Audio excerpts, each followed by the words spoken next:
Anies, Siap. Anda kadrun katanya. Anda kadrun katanya. Tuh, Kadrun itu apa sih? saya justru mau tanya, itu kan di mana-mana Anda kadrun, di mana-mana Anda kadrun, katanya, kadal gurun, itu kan. Nah itu, dan mendingan nanya orangnya kan, itu loh. Mungkin harusnya tanya sama yang Yang ada, nyebutin loh. yang nyebutin. Kalau saya merasanya saya Anies Baswedan.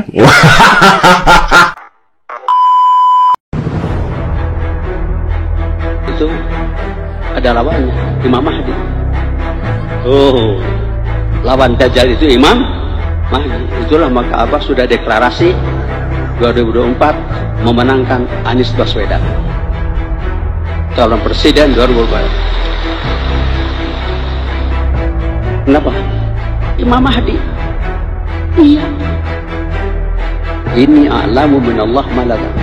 Semua sedunia kalau haram tidak mendukung Anies untuk presiden Indonesia 2024. Dajjal, Imam Nabawi, Aqsa, imam-imam seluruh. Kalau tidak memenangkan Anies Baswedan untuk presiden 2024, Dajjal. Karena Imam Mahdi, siapa Imam Mahdi? Profesor Dr. Anies Rashid Baswedan, itu Imam Al-Mahdi, Al-Imam Al-Mahdi. Profesor Dr. Haji Anies Rashid Baswedan, Al-Imam Al-Mahdi. Alhamdulillah. Selamat buat Bapak Anies Rashid Baswedan yang ternyata Anda katanya adalah titisan Imam Mahdi. Atas dasar apa Anda mengatakan itu? Mulai jualan agama lagi. Kemarin-kemarin katanya tamu undangan Raja Salman. Sekarang titisan Imam Mahdi. Bisa gak sih kalian itu berkampanye dengan cara yang positif, yang realistis, yang menggunakan logika, nalar, dan akal sehat? Oke teman-teman, jadi kira-kira seperti itu videonya. Video konyol tersebut dilontarkan langsung dari mulut seorang kakek tua yang katanya sering disebut sebagai tokoh ulama terkemuka. Video tersebut diunggah 15 Juli 2023 lalu. Dan video tersebut menjadi trending topik di media sosial dan mendapatkan berbagai jenis reaksi dan komentar netizen antara pro dan kontra. Jadi ini membuktikan bahwa seorang tokoh ulama apakah pantas dan layak untuk mencampur adukan sistem keagamaannya dengan sistem politik. Ini adalah sangat menjijikkan. Pernyataan konyol tersebut tidak masuk secara naluri akal pikiran yang sehat. Bagaimana mungkin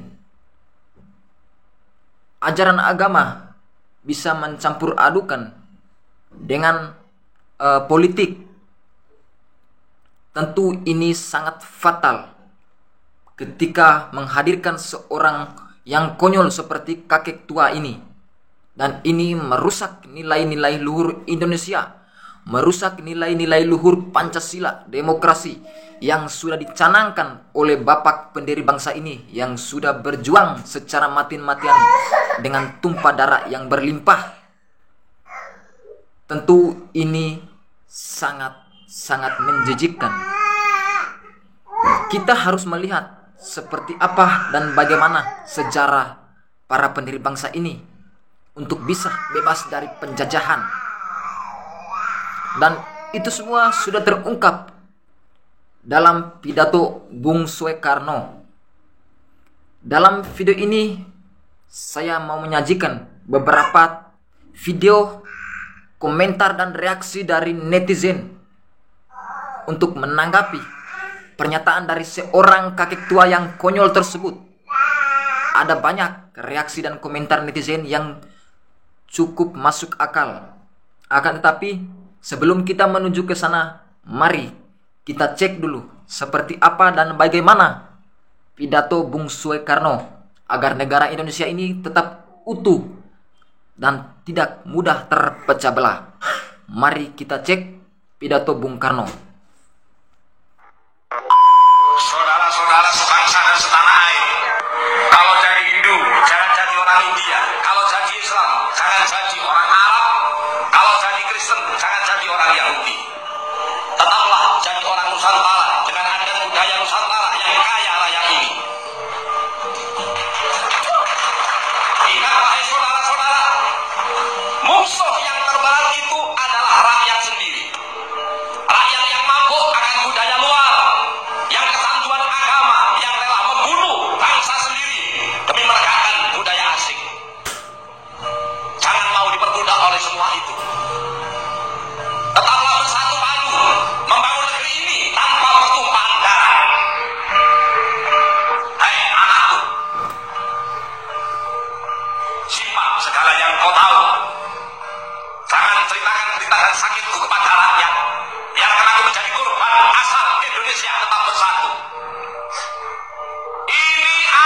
sebagai saksi bahwa kekuasaan presiden sekalipun ada batasnya.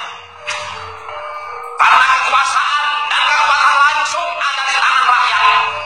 Dan di atas segalanya ada kuasa Tuhan yang Maha Esa. Merdeka!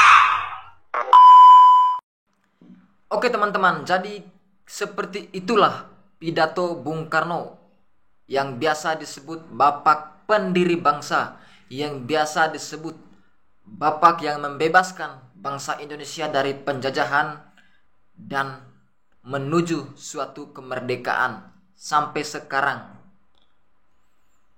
Jadi pesan moralnya itu sangat mendalam bagi masyarakat Indonesia untuk tidak mudah terpecah belah karena hanya masalah sepele oleh orang-orang tertentu demi kepentingan golongan-golongannya sendiri. Karena kenapa Bung Karno menekankan jaga Nusantara yang kaya raya ini, kaya raya akan sumber daya alam, kaya raya akan budaya, ras, suku, dan agama. Jadi itulah kekayaan Indonesia. Maka marilah kita untuk memberikan yang terbaik kepada bangsa ini dengan cara kita masing-masing agar negara ini tidak mudah terpecah belah. Jadi jangan mudah diprovokator oleh setiap orang, oleh golongan-golongan tertentu hanya untuk demi kepentingan diri sendirinya. Tetapi kita angkatlah pemimpin-pemimpin yang bisa membangun bangsa dan negara ini sesuai dengan keadilan, agar sumber kekayaan yang ada di Nusantara ini tetap terjaga, agar dapat dinikmati oleh kita semua. Kita kembali ke topik, seperti apa tanggapan, reaksi, komentar netizen pro dan kontra berkaitan dengan suatu kata yang dilontarkan dari mulut kakek tua yang sering disapa Abah Ahos itu. Mari kita cek ke video selengkapnya, jangan di skip, tonton sampai selesai. Saya mau berkomentar juga, tapi di akhir video. Kita cek dulu seperti apa reaksi dan komentar netizen. Mari kita cek. Langsung gas. Abah Ahos sebut Anies titisan Imam Mahdi di Pilpres 2024. Nah, kita orang Indonesia ini memang sebagian agak lucu ya, gitu ya. Kan ada begitu banyak tafsiran dari profesor dan juga doktor terkait dengan apa dan siapa itu Imam Mahdi. Ya kan? Kok bisa Anies disebut titisan Imam Mahdi yang hanya disuruh untuk nyapres doang? Ini kan agak lain nih. Mohon pencerahannya, saudara-saudaraku yang muslim. Dulu ketika kami dialog, datang Habib Umar bin Hafiz, ada orang bertanya, Habib, apakah Imam Mahdi sudah lahir? Di mana berada? Kita hanya disuruh untuk menjaga iman, jaga persatuan, sholat berjamaah, selamat dari Dajjal. Itu yang paling penting. Selamat dari fitnah, selamat dari narkoba, selamat dari zina. Bahwa ada dalam Islam diajarkan percaya di akhir zaman Imam Mahdi, betul, ajaran Islam. Tapi kita tak perlu menghabiskan energi mencari-carinya sudah lahir apa belum. Tapi yang penting adalah kita beramal soleh. Itu ada lawannya, Imam Mahdi. Lawan Dajjal itu Imam Mahdi. Itulah maka Abah sudah deklarasi 2024 memenangkan Anies Baswedan. Habis dengar video ini, gue nggak tahu lagi apa yang bisa gue pikirin, apa yang bisa dikomentari dari video lucu ini. Bayangin, Pilpres kita di 2024 seolah-olah menjelang kiamat. Kenapa? Karena banyak orang mempercayai nanti kehadiran Imam Mahdi itu menjelang kiamat. Begitupun kehadiran Dajjal.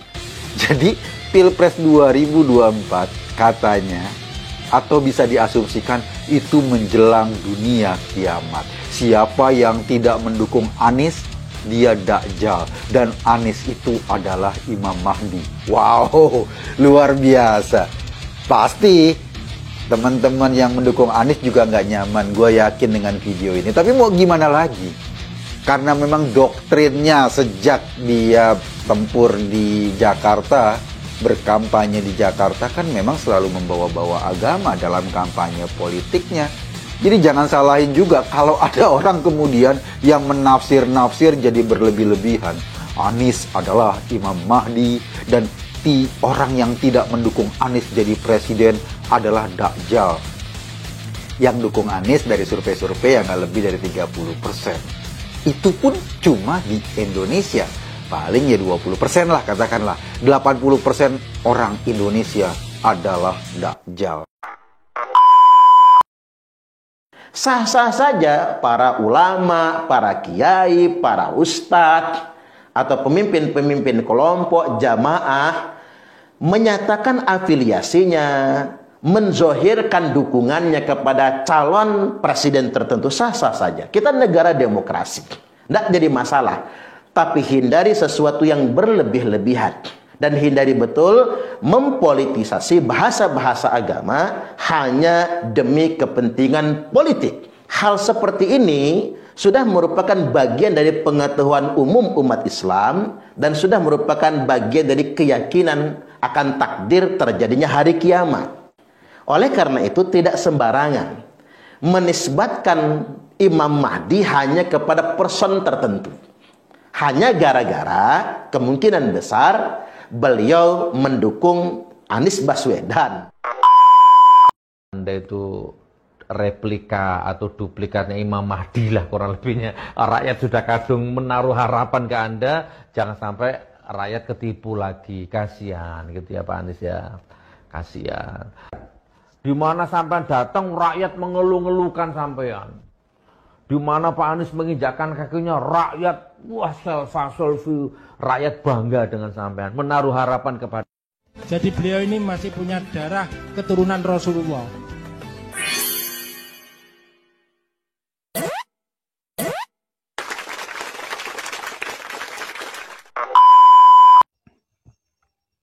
Nah ini saya yang demen nih kepada Bang Saman Nasution nih.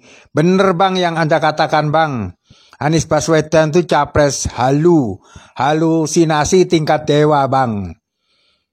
Saat ini Bang, capres yang siap baik secara mental, finansial itu hanya Pak Ganjar Pranowo dan Pak Prabowo.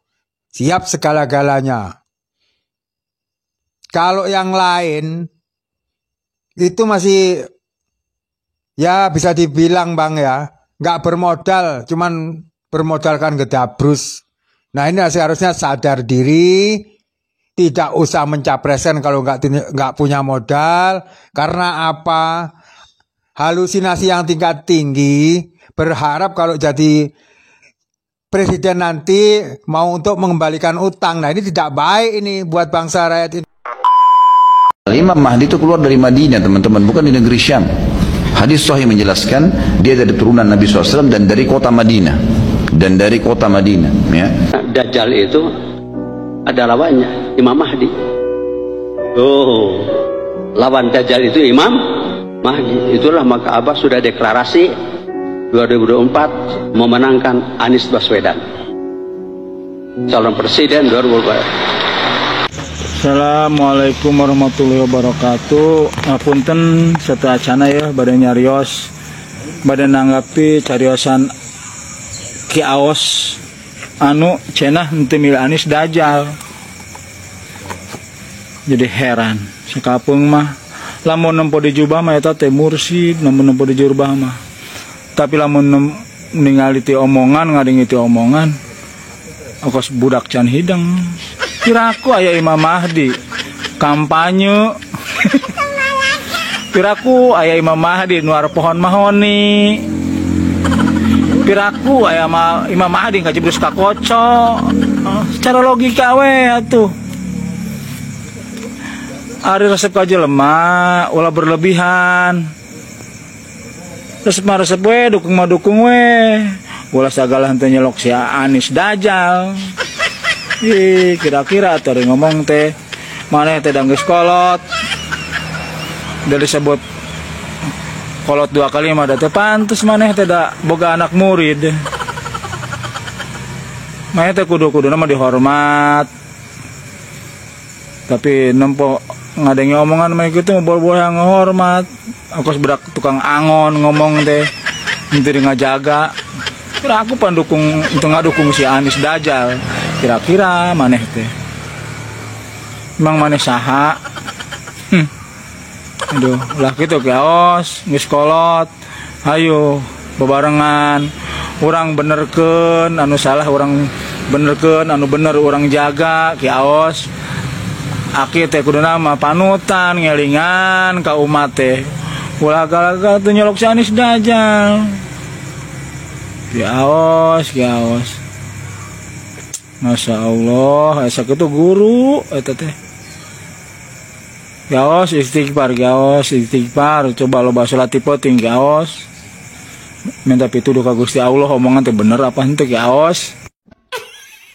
Kalau tidak memenang Anies Baswedan untuk presiden Dajjal. Karena Imam Mahdi, siapa Imam Mahdi? Profesor Dr. Anies Rashid Baswedan, itu Imam Al-Mahdi, Al-Imam Al-Mahdi. Bentar lagi akan lahir seorang imam berkuda putih yang dililit dengan sorban putih. Di mana, Bib? Di mimpi saya dong. Saya nggak percaya mimpi antum. Ente melawan anak cucu Nabi. Ente pembenci cucu Nabi. Ente pembenci duriat Nabi. Udah bohong, nipu, kita kagak percaya dibilang anti-Islam, Islamofobia, PKI, pembenci ulama, pembenci habaib, ante rezim, ante komunis. Iyalah, halal darahnya nggak ada yang berani ngomong ke TIJ seperti itu lagi.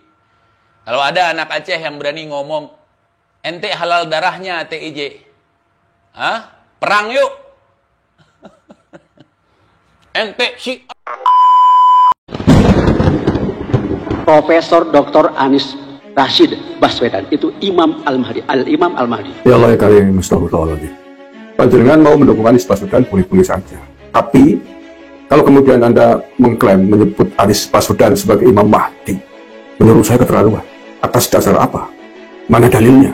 Berani sekali Mbah panjenengan. Ini kalau ada yang melaporkan ini bisa penuh dan agama loh menurut saya.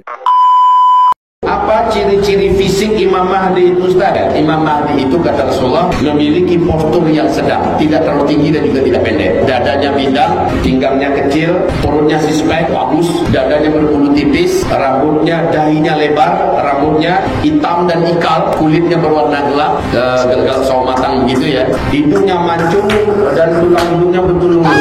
Bibirnya atas dan bawah sama tebal tapi sangat indah. Ya oke teman-teman, jadi kira-kira seperti itu videonya yang super seru antara pro dan kontra ya.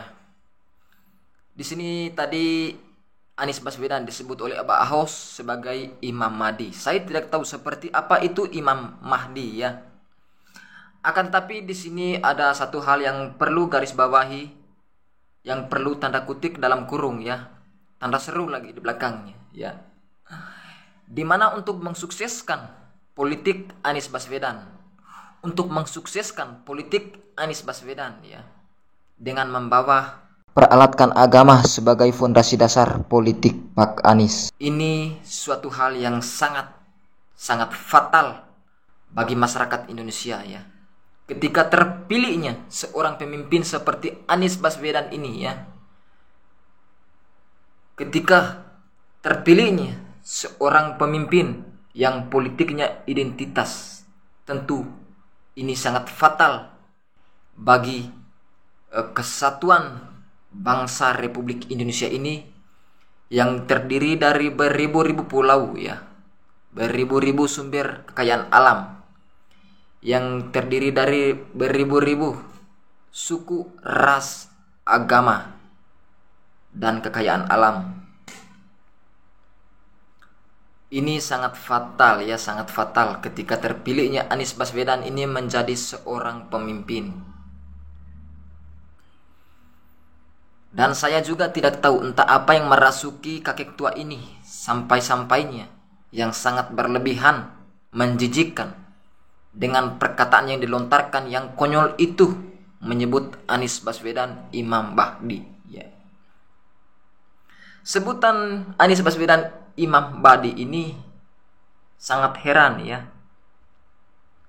Ketika Anies Baswedan sebagai capres, sebagai peserta capres yang diusung oleh Partai Nasdem, ya ini muncul lagi ini muncul lagi dari seorang tokoh ulama ya. Muncul kaget-kaget ya, muncul kaget-kaget melihat dulu strategis Anies Baswedan. Apakah Anies Baswedan ini capresnya seperti apa, bagaimana caranya untuk menyukseskan Anies Baswedan. Ya muncul lagi tokoh ulama yang seperti ini, sebut Anies Baswedan, dan menjadi trending topik di media sosial dan mendapatkan reaksi dan komentar dari netizen, dari warganet, antara pro dan kontra. Bukannya mau tambah Anies Baswedan ini naik dari untuk mendapatkan lebih banyak pendukung, tetapi sangat menurun ya, sangat menurun harkat dan martabat Anies Baswedan sebagai seorang peserta capres ya. Ini tentu sangat fatal juga bagi Anies Baswedan sendiri ya. Jadi seperti itulah risikonya kalau politik itu campur aduk dengan agama. Jadi jangan harap ketika ada seorang pemimpin yang seperti ini, yang dasarnya itu agama, untuk menyukseskan karir politiknya itu dengan membawa agama sebagai fondasi dasar. Jadi jangan harap pemimpin-pemimpin yang seperti ini untuk menjadi seorang pemimpin. Jangan harap untuk menjadi seorang pemimpin ya. Jadi ini sangat fatal sekali bagi negara Indonesia ini. Ketika ada seorang peserta capres ya yang didukung oleh ulama-ulama yang sangat konyol, ini sangat berbahaya. Oke teman-teman, jadi memang saya juga pusing juga sebagai generasi muda Indonesia juga. Saya juga pusing melihat situasi politik saat ini yang ada di negara Indonesia ini. Jadi bagaimana menurut teman-teman ya? Silakan komen di kolom komentar yang ada di bawah situ. Komen di kolom komentar dengan argumen-argumen teman-teman yang bebas ya. Saya memberikan seluas-luasnya kolom komentar, memberikan seluas-luasnya bebas untuk berkomentar di bawah sini. Mari kita berdiskusi bersama-sama ya. Oke teman-teman, seperti itu videonya. Sampai jumpa lagi di video berikutnya. Saya Obi Banis. Salam NKRI, salam Pancasila. Terima kasih.